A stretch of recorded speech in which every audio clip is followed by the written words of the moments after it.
Bueno, esta historia empieza en Bragado hace muchos años. A los 2 años de edad, mi madre iba a la casa de una de mis tías para criticar a la tía en la casa que vivíamos. Por una sencilla razón, mi madre era de 9 de Julio, provincia de Buenos Aires, de una familia clase media más bien baja, y mi padre era clase media alta y vivíamos en una casa. Yo tenía niñera, entonces eso a ella le ocasionaba como algo que no le gustaba. Mi tía era un personaje muy importante, creó escuelas. Hay un órgano que trajo mi abuelo de Italia, que está en la iglesia de Bragado. Era una familia muy importante, tenían campos y eran como poderosos, pero muy generosos y muy artistas todos, muy artistas todos. Eran muchos hermanos y mi padre era el último de los 13 hermanos que tenían. Entonces me llevaban en esa casa, que la luz era una luz mortecina, y me sentaban en un piano muy grande. Yo tenía 2 años y me ponían almohadones y yo tocaba todos los días iba mi madre a tomar el té con esta tía, que era muy simpática. Y yo quedaba en el living con el piano, mi madre en el comedor con mi tía, y me daba como un poco de miedo cuando ya empezaba medio a oscurecer, y esa luz que prendían tan mortecina, entonces yo tocaba muy despacito, tecla por tecla, nunca toqué 2 teclas juntas, así durante 1 año y medio. Yo no sé cómo funcionó eso, porque después nos fuimos a Buenos Aires, y yo jugaba que tocaba el piano, pero más jugaba que era bailarina, que era trapecista, me trepaba por las cornisas, mi madre no sabía qué hacer conmigo, no, era muy traviesa, muy solitaria, única hija, y tenía muchas amigas que venían, pero yo había un momento en que me aburría y entonces hacía mi juego sola. Nunca jugué a la mamá.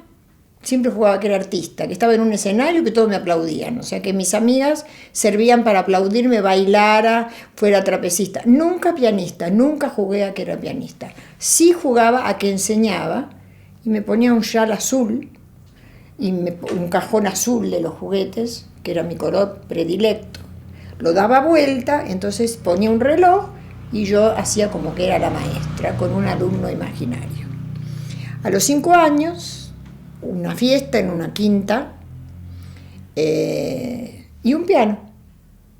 Y me senté y toqué con las 2 manos una melodía que escuchaba mi madre, una novela en la radio que se llamaba La Pequeña Karen. Y la cortina musical, después me enteré, después de muchos años, eran los primeros compases de la Cuarta Sinfonía de Brahms.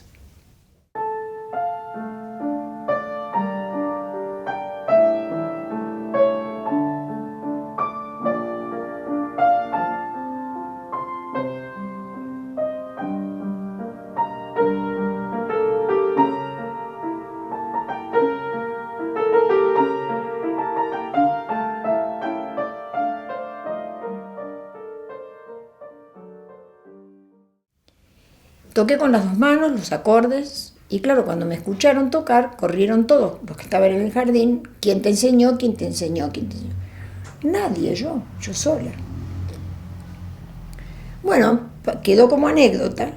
El día que cumplí los 6 años, yo dije quiero tocar el piano y me busqué la profesora.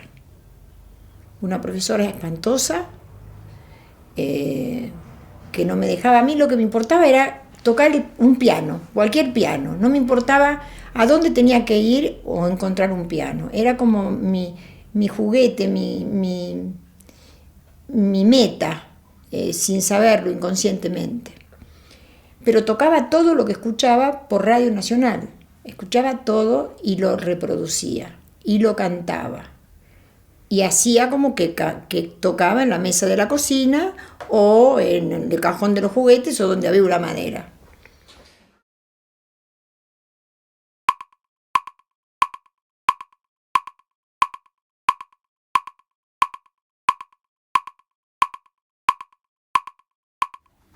Hoy enseño.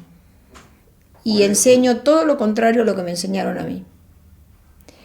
Porque yo no sabía cómo había tocado el piano, pero fueron muy estrictos porque me escuchó una maestra que nunca me la olvido, era muy famosa, Lita Espena se llamaba, y entonces me dio mucha confianza ella, y yo tenía 7 años. Y entonces, ¿vos qué querés ser? Y bueno, yo quiero ser trapecista, médica, pintora, doctora, médica, trapecista, pintora y huérfana. Huérfana, me dice. Sí, huérfana, porque mamá me tenía un poco, era muy absorbente y muy miedosa de todo lo que me podía pasar a mí. Y yo envidiaba a las chicas del asilo. Bueno, dice, todo eso lo podés hacer, señalando el teclado con una mano muy fina, con un anillo de agua marina, que yo después le pregunté qué era esa piedra, me quedó grabado para siempre. Todo eso lo vas a hacer acá. Ah, y gitana. Yo soñaba que era gitana, me encantaba. Era como la transgresión y la libertad que tenía. Era muy poco obediente, muy poco estudiosa. Entré al conservatorio porque el rector, que era Luis Llaneo en ese momento, un músico también muy importante, dijo, esta chica tiene que hacer una carrera. Y me metieron, tuve la mala suerte de que, bueno, mis padres hacían lo que decían, pero yo tenía compañeros de 20 años, era muy chica y tenía materias como historia de la cultura y acústica. Entonces en acústica, historia de la cultura, obvio, me dormía. Me iba al último banco y me dormía. Entonces la regente opinó que yo era una niña rara.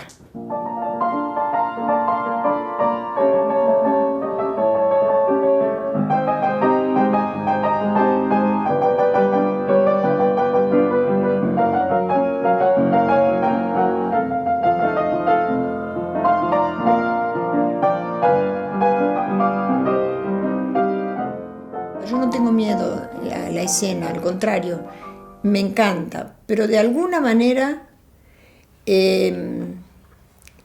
otra gente siente como alegría, como las endorfinas. No, yo no siento eso, yo estoy como espectadora de mí misma, como si fuese otra yo. Yo no soy la que toca, es otra. Esa es mi manera de concentrarme, no me concentro enseguida, prefiero no probar en los pianos, prefiero no saber qué piano me va a tocar. No soy de ensayar mucho, porque de esa manera me concentro.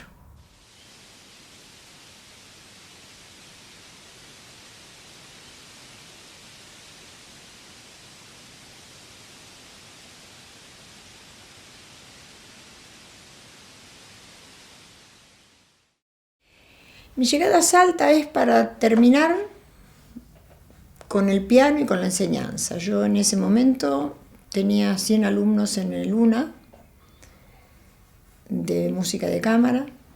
Había tocado y hecho giras por todo el mundo con el Cuarteto Ars de Argentina durante 15 años. Ahí está la foto de nosotros.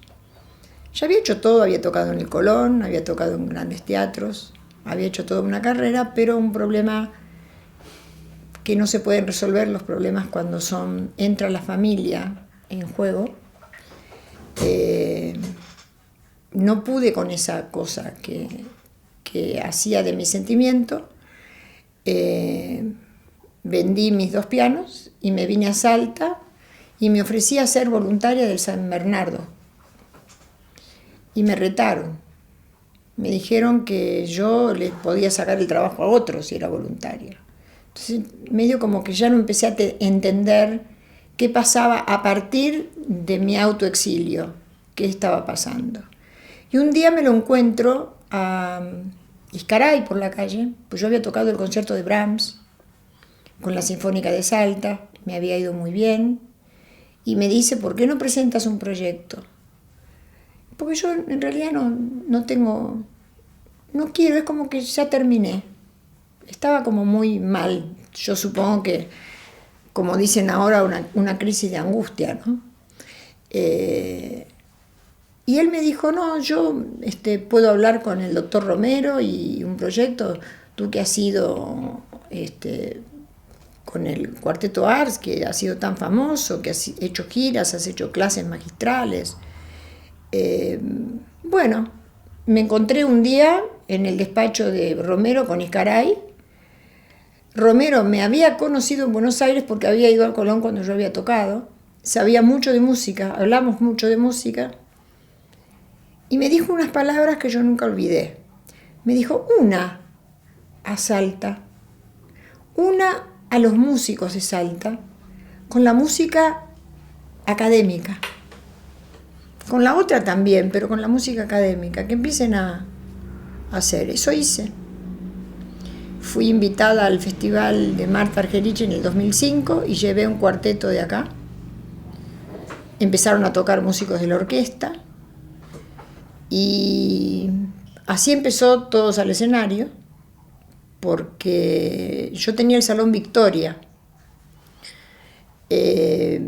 Pero ese día que iba a tocar un dúo de cello y piano, no me acuerdo cómo se llamaba el pianista, con Romina Granata, había un festival de rock y en el Salón Victoria se escuchaba todo, entonces el subsecretario de Cultura, que era Claudio García Bes, me dice, bueno, hacerlo en el escenario. ¿Cómo voy a hacer, le digo, un trío de cámara en el escenario del teatro?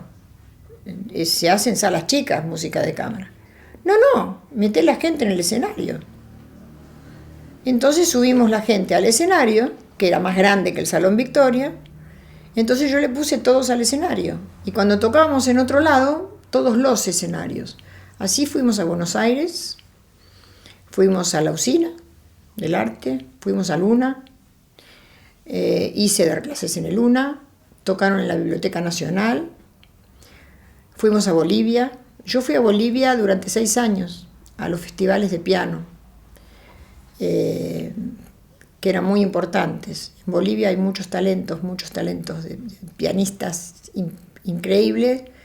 Hay una escuela pianística coherente en el Conservatorio de La Paz y en Cochabamba. Hay maestros de interpretación. Hay un idioma parecido al que yo estaba acostumbrada como estudiante, ¿no? Yo tuve grandes maestros provocadores, digo yo, ¿no? El maestro es un provocador. Muestra un camino, pero provoca las ganas para siempre. Porque yo tengo un grupo con mis exalumnos, que ya son cincuentones, y algunos siguen subiendo al escenario, otros enseñan, otros no, pero todos tienen un piano en su casa y todos hablamos el mismo idioma, y todos escuchan música, y todos tienen toda una cosa alrededor del piano, y que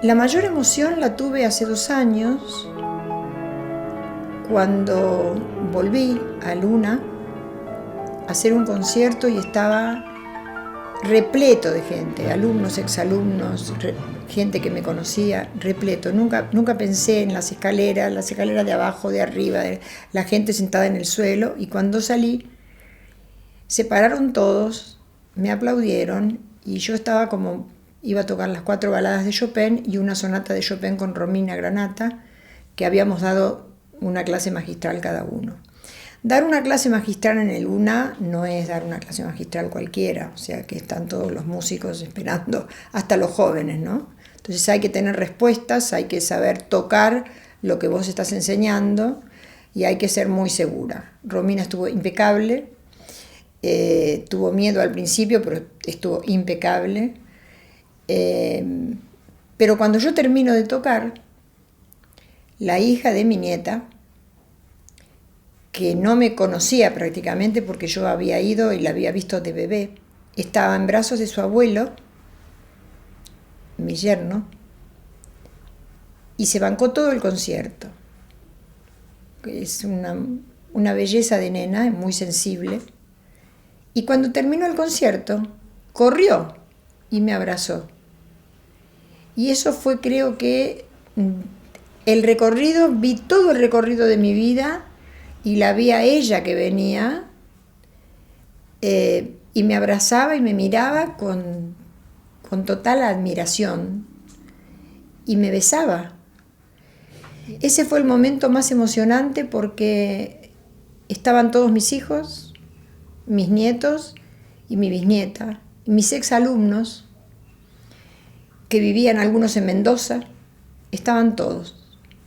Fue como un cierre de oro y sentí que volvía a mi hogar, porque ahí me recibí, ahí enseñé, de ahí me fui y vine acá. Y de ahí renuncié. Pero acá no sabían todo eso. Yo creo que todavía no lo saben. A lo mejor muchos creyeron que yo venía a ver qué puedo hacer en Salta que no hice en Buenos Aires. Yo ya lo había hecho todo. Y siempre dije más no que sí. Nunca pedí un concierto. Cuando yo veo que hay un concierto, que hay algún problema, ya enseguida digo que no. No por buena, por cómoda. Porque no me gusta la presión. Para mí, ni en la música ni en la vida hay que hacer presión, porque nada que uno presiona sale. Me atrae todo lo que es difícil, lo que es imposible, lo que no se puede hacer. Y a veces quedo como un poco transgresora. A veces escucho a mis alumnos que me dicen, bueno, o mis exalumnos que tanto me conocen, no pelees contra la vida porque no se puede, pero a veces me siento en la vereda de enfrente. Hoy me siento en la vereda de enfrente, en este momento, y los veo a ustedes preocupados. Me parece un milagro que puedan escuchar a una pianista que vivió intensamente la vida, y no sé hasta cuándo la viviré, será intensa, aunque viva un minuto, un año o 20 más.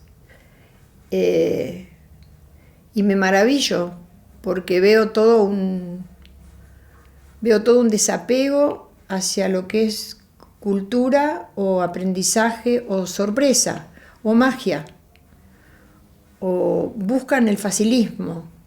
Veo el facilismo en todo. Veo algo corto, algo que sea fácil de escuchar, algo que no me lleve tiempo, audios cortos, todo se va comprimiendo y siento que yo estoy comprimida, más esta pandemia que nos ha revelado quiénes somos realmente. Yo tengo mucho tiempo para pensar y siempre me dejé llevar por lo que sentía y no por lo que me convenía. Eso trae muchas cosas, ustedes lo sabrán porque son artistas. El artista nunca hace lo que le conviene, hace lo que le gusta y lo que le da placer. La música sirve para encontrarse, para sentir que el cuerpo vibra no solamente con las enfermedades, sino que vibra con cosas mucho más altas. Y a veces siento que sí, que es un refugio la música, y doy gracias. Si yo no hubiese sido música, y estaría internada en algún psiquiátrico seguramente, estaría loca. Estoy un poco, ¿no? Pero...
Bueno, mi inicio en el arte empieza en mi casa, en esta casa, viendo y disfrutando el teatro de mi papá, el grupo de arte dramático que él dirige desde mediados de los 60 en Salta. Entonces era una forma de vida estar dentro de un grupo teatral, y yo creía que eso era lo más natural, lo que pasaba en todas las casas, hasta que me di cuenta que era un privilegio muy grande que yo tenía de poder disfrutar de ver los actores, estar jugando en el teatro, ver cómo se hacía el vestuario, las escenografías en mi casa. Así que ha sido muy lindo ese inicio en la propia familia. Y bueno, los recuerdo como si fueran mis tíos, muy especialmente a Delia Vargas, a Claudio García Bess, a César Fiaschi, a Nelly Moreno, que le decíamos la Nelly, a Nelly Moreno, a toda la gente que después estuvo en lo que fue una escuela de teatro de 2 años que dirigió mi papá en la provincia, de donde salieron gente como la Negra Ramos, por ejemplo. Y bueno, muy especialmente, por ejemplo, al escenógrafo Amiro Barraza, a Jorge Hugo Román, que hacía nada menos que los programas, y bueno, actores de la Salta de ese tiempo que eran el Gordo Cabrera, Jorge Cabrera, que eran actores de enorme calidad, y el teatro que hacía mi padre era teatro siempre de autor. Entonces yo lo sabía de memoria las obras porque estaba metida. Tenía 9 años, 10 años, estaba en los ensayos y memorizaba las obras. Y así, por ejemplo, ni sabía yo lo que significaban las cosas, pero me sabía de memoria las obras, no sé, Sartre, ese tipo de cosas, ¿no? Siempre hizo teatro de autor y ahí me fui familiarizando con el lenguaje artístico, literario y con la dramaturgia de alto nivel, que era lo que él hacía. Fíjate que yo no pensé que mi voz era la de una escritora, porque después de eso mi formación fue en la música profesional, y me dediqué por muchos años hice una formación musical clásica, que fue hermosa acá en Salta, en la Escuela de Música cuando se fundó. Fue una maravilla. Mis profesores, imagínate, eran Pepe Suti, Senay de Lisi de Crivelli, o sea, el maestro Dante Grela, que venía de Rosario, nos daba unos cursos increíbles de historia de la música, armonía, morfología. Bueno, después entré al Teatro San Martín en Tucumán, donde trabajé muchos años, casi 7 años como cantante profesional en un teatro lírico. Y yo no sabía que mi voz era la de la literatura, tal vez la voz que llegó después. Y en un momento vi que hacía falta una obra de investigación, un trabajo sobre lo que había sido el trabajo de mi viejo y de sus actores y de su grupo teatral. Porque era como que se había perdido en los años, ya estaba en el año 2000 y no se sabía gran cosa. Había algunos trabajos de investigación que se hacían a nivel universidad, pero era muy poquito el material que realmente mostraba lo que se había hecho en Salta en esos años, por lo menos con el teatro de mi viejo, que era lo más fuerte en ese momento, lo más profesional. Y bueno, decidí hacer un libro para que quedara en alguna parte, para que algún investigador lo pudiera aprovechar el día de mañana. Y así fue que salió ese libro, Con los pies en el escenario, que es la trayectoria del grupo de teatro de mi viejo, Salo Licé, y toda su gente, sus actores, escenógrafos, todos, sus amigos. Y es un poco una biografía, una memoria teatral, pero también la memoria y las vidas de todas estas personas hermosas que hicieron mucho del arte de los 60. Bueno, después viene la novela, que también me sorprendió, viene Clareando, una novela donde me di cuenta todo lo que había dentro mío incluso como parte de una generación que había pasado la dictadura en silencio. Éramos los hermanos menores, digamos, y me di cuenta lo que salió ahí, todo lo que yo tenía guardado de mis años en Tucumán, mientras fui estudiante universitaria, y ahí me di cuenta, bueno, que podía escribir así, que podía escribir novela, y que hacía vibrar a los otros, y que había personas que me decían, me pasó en 3 oportunidades, que 3 mujeres me dijeron, escribiste mi vida, ¿no?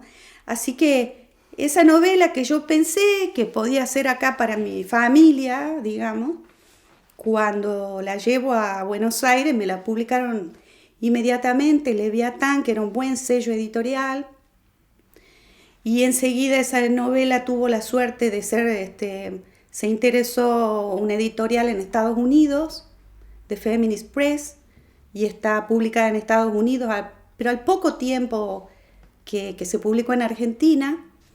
Después de esa editorial vino la traducción al portugués, está traducida al portugués, publicada en Brasil como Vem Clareando.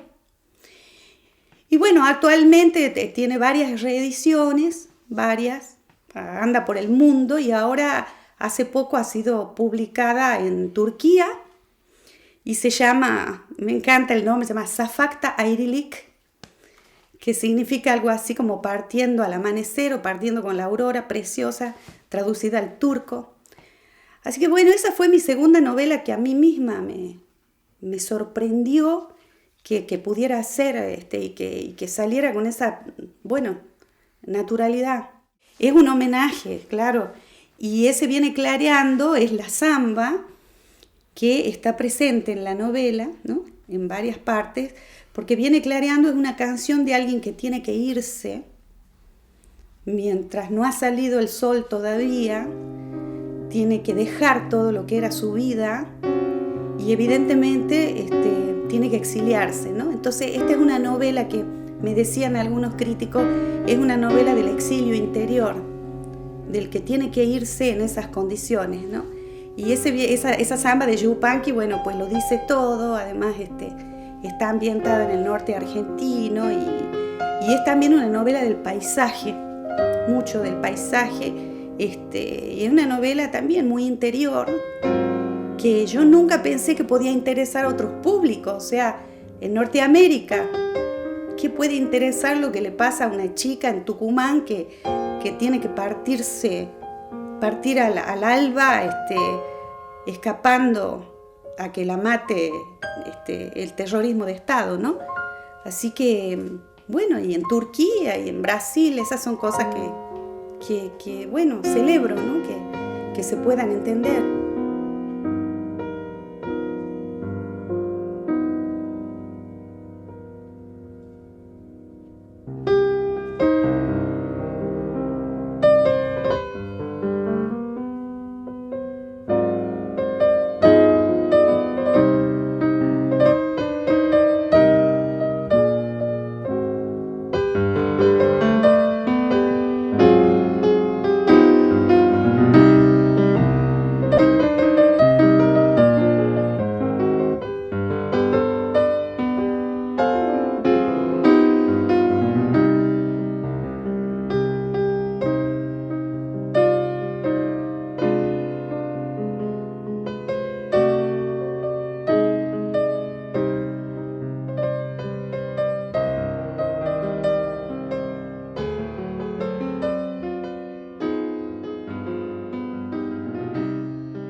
Paisaje de final de época, esa frase es un verso de Cookie.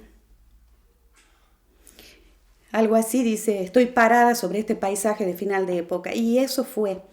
Y esta novela lleva en el medio, así como un delfín que entra y sale del agua, poemas de Cookie que son ya clásicos de nuestra literatura, ya forman parte de nuestra identidad, ¿no? De nuestro patrimonio cultural. Por supuesto lo hice conversando con Cookie cada cosa, Cookie termina siendo el personaje que narra toda esa historia. Al final, el lector se da cuenta. Y es la novela de los 25 años después. No son los mismos personajes, son 3 amigas. Y el hecho, la anécdota, digamos, es que una muere y las otras 2 amigas en una noche van a levantar la vivienda de esta amiga y encuentran recuerdos y rememoran todos esos años pasados, que mientras ellas eran 2 abogadas que se adaptaron, ¿no?, en los 90, esta amiga que murió, bueno, tuvo una militancia en derechos humanos y una coherencia en otro sentido, y falleció. Y es la vida hacia atrás de qué nos pasó, qué nos quedó, qué nos dejaron esos años, dónde estamos, a dónde nos vamos, ¿no? Es una novela te diría, de los objetos perdidos. Empecé a hacer hice una maestría en valoración del patrimonio natural y cultural. Quería estudiar algo ya fuera de la abogacía, ¿no? Quería empezar a esta etapa nueva de mi vida a ir más hacia el arte, la gestión de la cultura. Y tenía que hacer una tesis de maestría y pensé en hacer una tesis sobre la generación del 60 en Salta, la generación de mi viejo. Y era demasiado, muy grande. Entonces empecé a buscar, bueno, haré sobre 4, sobre 5 artistas. Era muchísimo. Hasta que me encontré con esta precursora del arte en Salta, Gertrudis Chale, una pintora de la que se sabía muy poco. Yo preguntaba, incluso a la gente que trabajaba en el museo, que trabajaban, les decía, ¿pero conocen a Gertrudis Chale? Sí, es una persona, una pintora que estuvo en los años 30, 40, no sabemos nada, en el Museo de Bellas Artes quedaba un cuadro, pero empecé a ver que era muy valorada a nivel nacional y que no estaba estudiada, no había libros sobre ella. Cuando me encuentro lo que era este personaje que venía de Viena, que entró clandestina a la Argentina porque no tenía documentación para entrar, que fue la musa inspiradora, le decían la sacerdotisa de Manuel J. Castilla, de Preti, de Brie, de Caribé, y de otros grandes artistas, como decirte Carlos Lugo en Buenos Aires, y que había dejado su Viena natal escapando del nazismo, que no se llamaba Chale, como acá tenemos familia Chale, tan querida, sino Chale, y había castellanizado su apellido, había cambiado su identidad para no ser perseguida. Ella escapa, no sé, en horas, toma el primer barco que encuentra la Argentina, parte de España, escapando del nazismo porque era judía. Había estudiado en la escuela, una de las escuelas más importantes de arte de Viena, que después dio lugar a otras grandes escuelas artísticas posteriores. Y ella escapa en 2 horas, llega a la Argentina sin papeles, no la dejan entrar, no sé cómo llega hasta Bolivia, toma 2 valijas y cruza clandestina, cruza a Salta y encuentra América. Entonces me pareció maravilloso escribir sobre ella, porque acá en Salta quedaban muchos recuerdos, porque se la considera una precursora del arte en Salta. Y empecé a encontrar, bueno, el cariño de gente como, por ejemplo, que era madrina del Guaira y del Teuco Castilla, que tuvo una relación inmensa, no solo con los artistas plásticos, sino también con poetas, que contribuyó, bueno, una gestora cultural inmensa y creadora. Mi padre ha sido una figura fundamental, digamos. Marcó mi vida en el sentido artístico, cultural, en el rigor de mi formación. Tuve un abuelo muy dulce, muy maravilloso, que venía de Polonia, que fue maestro, que fue carpintero, una persona preciosa que tuvo que ver mucho en mi formación, en mi visión de la vida. Estuve casada muchos años, con un hombre muy bueno, y con el que he tenido 3 hijos, que tengo 2 hijas que de alguna forma me inspiran, mis 2 hijas mujeres me inspiran muchísimo a escribir, voy creciendo junto con ellas, y un hijo, mi hijo mayor varón también, que lo observo, ¿no? Y voy aprendiendo también algunas cosas de cómo se forma, ¿no? un hombre en esta nueva sociedad. Bueno, me faltaba decirte mi hermano mayor, que ha sido un poco padre. Él es médico, es un gran científico que está viviendo en Europa y que, bueno, es también un referente mío también a nivel cultural, un gran lector, un gran intelectual del cual siempre estuve aprendiendo. Bueno, mi madre, Regina, la doctora Regina Bojarski, que ha curado el cáncer durante tantos años en Salta, que ha sido una mujer de avanzada, la primer radioterapeuta argentina, mujer, que trajo a Salta todo el tratamiento con radiaciones del cáncer y de otras dolencias. Así que mi madre, además, una lectora impresionante. A través de mi madre me viene el cariño de Cookie, grandes amigas, grandes hermanas, te diré. Entonces, mi madre ha sido y es una gran influencia para mí a nivel de la literatura. Te diría que es mi gran maestra, ¿no? Y mi compañera de lecturas, la que siempre me está diciendo, mira esta novela, lee esto, fíjate aquello, ella va adelante.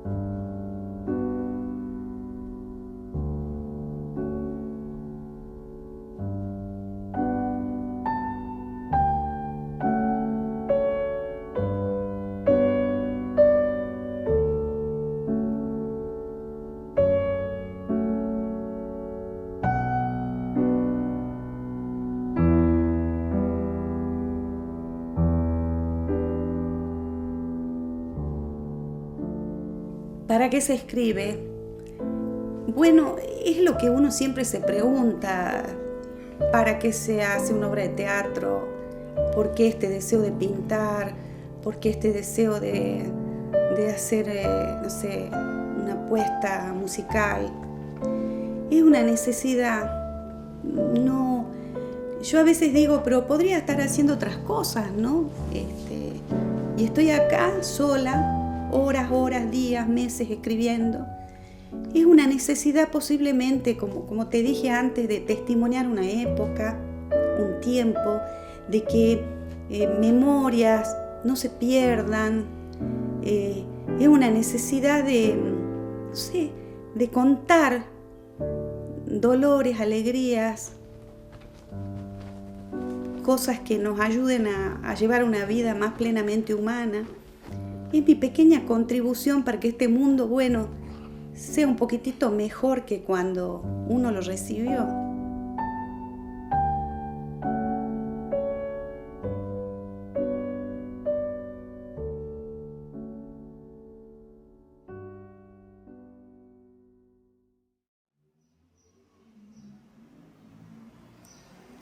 Entonces miro.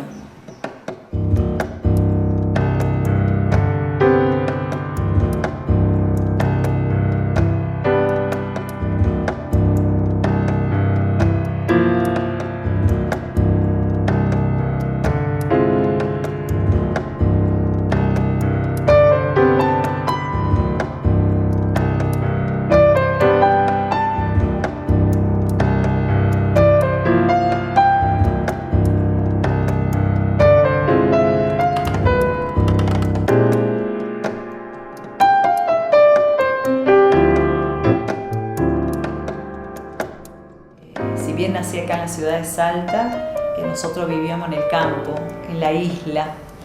Así que la isla está a 20 kilómetros de la ciudad. En esa época no había internet, celulares, electricidad.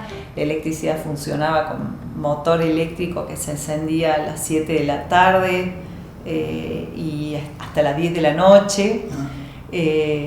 Dos colectivos, que pasaba uno a las 6 de la mañana, que iba a la terminal y volvía a última hora de la noche, o sea que era duro para una madre, para mi mamá, nosotras 3 hermanas muy seguiditas, y bueno, la verdad que tuve una infancia muy hermosa, muy sana, criando animales en el campo, o sea, teníamos gallinas, conejos, también algunos cerditos, así que había que ir a darle el alimento, el agua, cortarle cebada para darle a los conejos.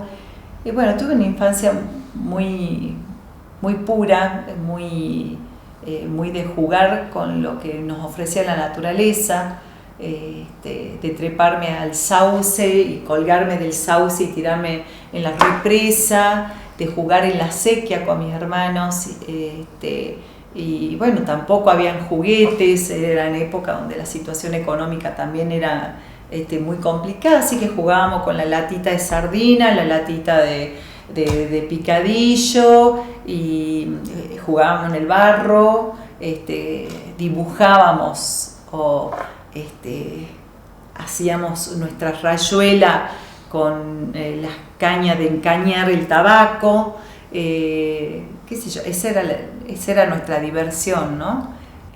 Juntar hojitas de diferentes plantas, las flores y armar quizás los collares con flores. Siempre estabas creando cosas con lo que te daba la naturaleza. Dibujabas o armabas paisajes con las semillitas, con las flores secas, con los pétalos, con las vainas de poroto, las vainas, también como mi abuelo tenía muy cerca también la huerta, era con lo que salía también de la huerta, ¿no? Siempre quise estudiar arte. Lo que me sucedió es que mis padres, que vinieron después de la Guerra Civil Española, tanto mi papá como mi mamá, que vivieron todo eso, cuando yo termino el secundario, justo terminó toda la etapa de la dictadura, el proceso. Entonces, irme a estudiar arte era una carrera que no estaba en Salta, irme a Buenos Aires, ellos no querían saber absolutamente nada. Yo le decía, bueno, aunque sea arquitectura en Tucumán, porque ni siquiera existía la carrera de arquitectura en Salta.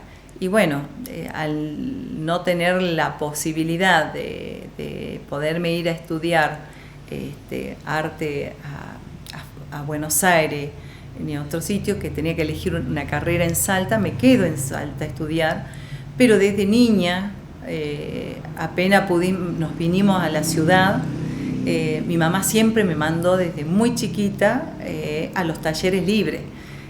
Cuando yo fui hasta 4º grado a la escuela Emilio Espelta en el campo. Cuando nos vinimos a la ciudad a vivir, que estábamos de lunes a viernes y volvíamos al campo los fines de semana, ahí empiezo a ir a la escuela normal, una escuela nacional, una escuela pública, y la maestra Dorita, que era mi maestra de dibujo, de pintura, que era una hermosa, tengo un recuerdo divino, porque ella se acercaba y me veía a mí, bueno, dice, entre todos los zurdos que conozco, no conozco a nadie que pinte y dibuje, bueno, me estimulaba. Y ella, la que habló con mi mamá, decir, esta chica sí o sí tiene que hacer, hay que llevarla a los talleres, todo. Y empecé a ir al taller, los talleres en esa época del diario del Tribuno, y después los talleres libres de la Escuela de Bellas Artes.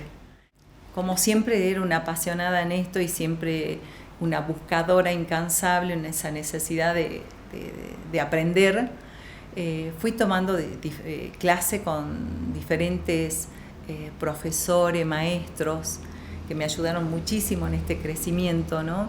O sea, Fabián Nani, por ejemplo, cuando yo, mi desesperación trabajaba con el cuerpo y quería mejorar, trabajar la figura en movimiento, en acción. Entonces conseguí el contacto de Fabián y empecé a trabajar con él, figura humana, que muchísimos años, con gente del teatro, con gente de la danza, con montones de modelos que trabajaron para nosotros, que son excelentes artistas. Entonces, pintar un artista para mí era fantástico, ¿no? También con Felipe Catalán Terraza hice un tiempo acuarela. Entonces tengo muchas series de Paisaje Ballisto, Sonidos del Silencio. Todas esas series nacen de ese periodo de recorrido por caminos que eran inclusive senderos de los mineros, caminatas.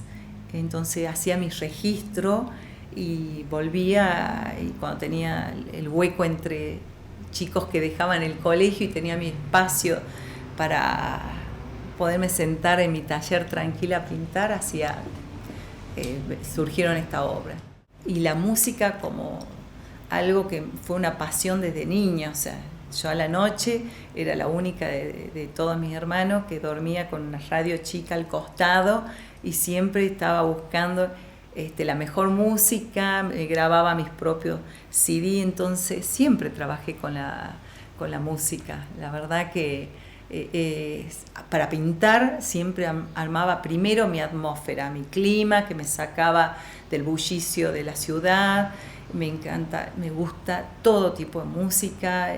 Tuve mucho tiempo de trabajar con música, con blues, con jazz, también con música clásica. Por eso toda mi serie de vientos y cuerdas o disonancia, toda esa serie de los instrumentos musicales, es remitirme un poco a la infancia, en el sentido de que los trabajé sobre madera, sobre otro tipo de superficie o de materiales, pero bueno, tratando de...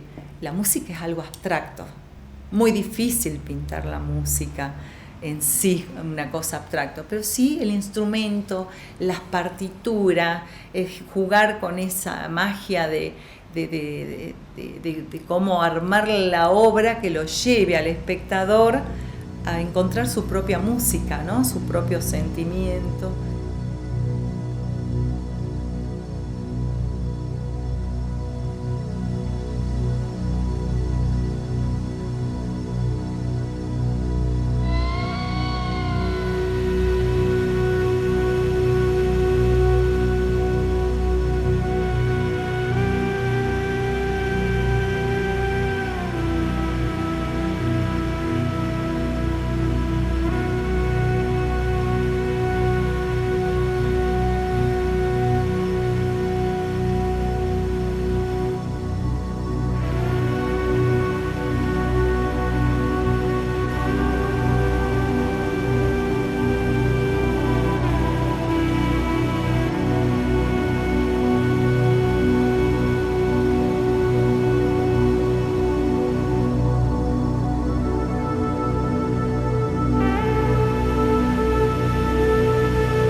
yo te conté que mi formación no solamente me formé con Fabián Nani, con Felipe Catalán, también trabajé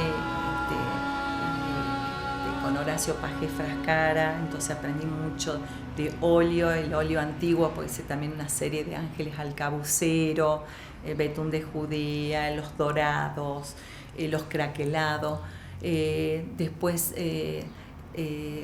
cuando conocí a Telma Palacio, yo dije, no, yo necesito trabajar con Telma, y agradezco muchísimo a Telma porque ella es como que me dio ese empujón, ese impulso a desplegar las alas y salir a mostrar el arte de todo lo que hacía puramente, ¿no? Ahí sale mi primer serie grande, Pasatiempo, que es todo mi recorrido de infancia. Están los triciclos en madera, eran maderas grandes de 2 metros por 1,5 metros, trabajados ya no solamente con acrílico, sino con gubia, que era lo que yo hacía en mi infancia con un palo de dibujar en la tierra. Todo lo que yo dibujaba en la tierra era llevarlo ahí, a trabajar en la madera con la gubia, a sensibilizar la línea, a trabajarla más profundo, a calar, a buscar en esas raíces internas. Entonces yo volví a experimentar en la madera todas mis sensaciones también de la infancia, ¿no? El jugar en el barro, en dibujar, ¿no? Entonces, mucho tiempo trabajé con ese otro material que fue la madera, y amo la madera. No solamente y la exploré de diferentes formas, no solamente con los acrílicos, sino con los barnices que usan los lustradores, y combinaba distintos tipos de barnices con acrílicos, con óleo. Obviamente trabajé la madera experimentándola de todas formas, con gubia, por eso el silo pintura, porque es todo un calado, líneas con diferentes materiales. Y siempre quedó como un algo más, ¿no? Esa sensación de que el arte óptico es fantástico, porque uno ve el movimiento y genera toda esa ilusión óptica, pero yo vivía en carne propia otras cosas, experimentaba en mi cuerpo y veía lo que experimentaban mis alumnas al entrar en una clase. La transformación de la energía. Por ahí llego, estoy dormida, pero empiezo a sentir la música, empiezo a moverme, todo lo que se genera a nivel de endorfina, cambia la temperatura de mi cuerpo de frío, va elevándose a otra temperatura, a transformarse en un estado en calor. Mi estado de ánimo, que todavía estaba hoy dormida, paso de golpe a irme despertando, y luego a sentir que estoy vibrando con la música y que estoy re alegre. Es la transformación que se genera es mayor, y lo que yo plasmaba en mi dibujo de arte óptico es como que tenía esa sensación de que quedaba estático, porque yo seguía viendo mucho más, y siempre quedó eso como latente durante muchos años.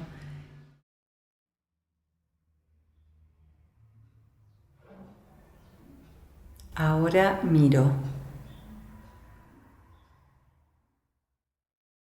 Y Francisquita es una viejita divina que la conozco de hace muchísimos años, que subía siempre la escalera de el primer lugar donde yo alquilé para empezar a dar clases de gimnasia, y siempre aparecían unos ojitos que me espiaban por la escalera y esperaba que terminara mi clase.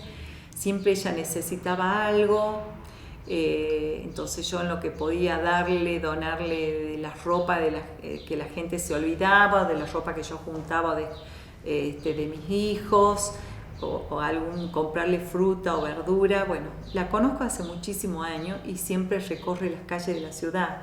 O sea, no es conocida para mí, es conocida por todo el pueblo de Salta. Es divina la Francisca.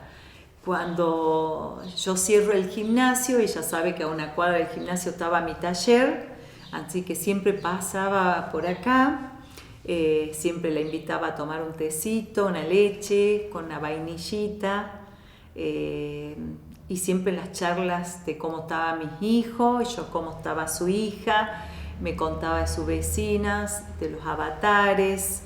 Tenía una hija con problemitas cerebrales, así que por eso quizás todo esto que se ve acá como entorno son sus diferentes estados de ánimos, y yo mientras charlaba con ella siempre la dibujaba, la pintaba, aprovechaba ese momento, o quizás a veces eran charlas que simplemente ni dibujaba ni pintaba, pero después que ella se iba quedaba como en mi inconsciente latiendo algo, ¿no? De su estado, de su emoción, y bueno, eso es lo que se fue plasmando en las obras.